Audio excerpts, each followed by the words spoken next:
Now, Barack Obama has arrived in Norway to receive his Nobel Peace Prize as the U.S. prepares to send 30,000 more troops to Afghanistan to regain momentum in the war. The prize was awarded in October, sparking debate as to whether a president who's been in office for less than a year is worthy of an honor, which is traditionally given for long-term achievements. Some find the decision even more surprising, as the U.S. is still involved in two military conflicts in Afghanistan and Iraq. Well, we can now talk to German government consultant and author Christoph Horstel, who is in Munich. Hello to you, Christoph. Well, when this news first broke in October, opinions, of course, were divided whether Obama really deserved the prize or not. In your opinion, what are his achievements to justify such a prestigious award? Marina, obviously there are no achievements at all. I personally was shocked when I heard that, because this president, like few other presidents in American history, were challenged by a legacy of an old president who, in fact, was a criminal, to say the least. And now it would have been necessary that for years he would be working very hard to overcome this legacy and face the challenge, and that is exactly what he has not done. And then we look to Afghanistan, for example, where he has doubled the troops. In Pakistan, he has killed in 9 months more by drones, more people by drones, than Bush has in his last 3 years. And we look to the Middle East. In the Middle East, we have a situation where he's incapable of stopping illegal Israeli settlements. And this is all being paid for by the American taxpayer. And then we have another story that he's threatening Iran all the time, and he's upholding this kind of threat, and this is not a worthy candidate for a Nobel Peace Prize. Well, Christoph, he made a lot of promises during his election campaign. Does that mean, like what you just said, all of these things that you just listed above, does that mean that he's not delivering on his promises? It is very clear that he is right now not delivering on promises. In fact, he has done something quite interesting. He said he will push 30,000 more troops into Afghanistan, and he says he wants to start withdrawal in 2011.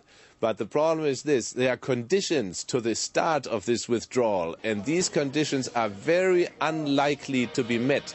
And that means the world is questioning itself right now, what is Obama going to do in 2011? But a candidate for a Nobel Peace Prize, to say the least, should have answered all the questions, not raised new ones. Well, we'll return to the subject of Afghanistan a little later, but first I also want to quote what the Nobel Prize Committee said earlier, why, in fact, they chose him.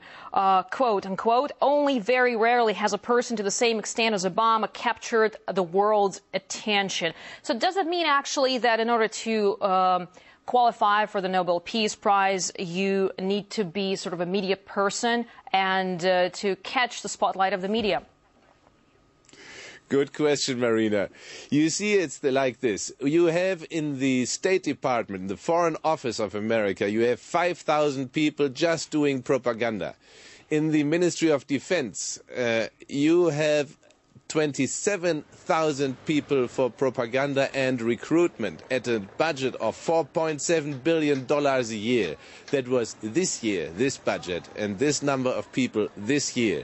That means if you are a Nobel Peace Prize candidate and you have enough money in your pocket, or taxpayers' money, to charge all these issues, then you can be a recipient of a Nobel Peace Prize. And this is exactly what I think Sir Alfred Nobel, the founder of that prize, had not in mind when he did what he did. Well, interesting what you just said. You know, given the fact that last year the Peace Prize went to Marti Ahtisaari, the UN envoy in Kosovo, who some Serbs have criticized for his role in trying to resolve the dispute there. What does it, in fact, say about the whole organization?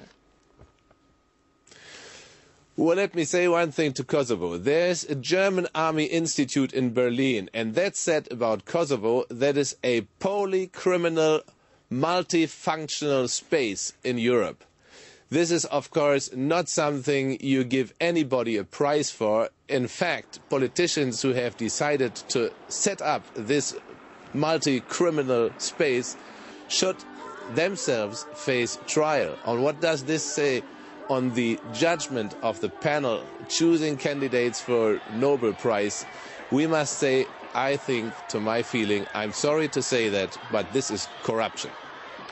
Well, let's now return to the issue of Afghanistan. As you earlier mentioned, as we all know, that Obama will be sending 30,000 more troops to the region. And how likely is Obama's push to resolve the 8-year-long conflict? And what's your views of the situation there? Marina, when this came out, this plan, immediately that night I sent a letter to my government, to all members of our parliament and to the media, because I know parliament cannot react and the government is not free and sovereign to decide.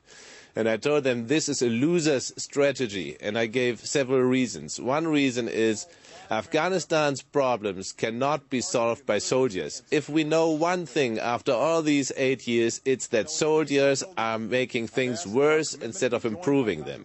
The next thing is, if you give a deadline for a pullout, you will not encourage anybody in Asia to do anything America wants or NATO wants.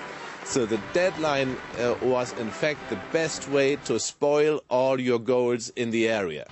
And the next thing is, if you do not allocate a lot more money to the upbuilding of the Afghan nation, then you will of course fail. Afghans are sick and tired of waiting for the money for schools, for hospitals, for roads and bridges. This they are doing since 8 years, and especially in the south, where disenchantment with NATO is very, very high, we have done very, very little, and all the NGOs who normally do a very good effort to effect this build-up, they are complaining that there are too many soldiers around. And then we do have a problem that the new strategy, which is not quite yet in the media and in politics and in the public discussion, according to the think tank of the American Pentagon, the RAND Corporation, they are going to create militias, Afghan militias. So they are organizing internecine killings. Afghan people will kill Afghans.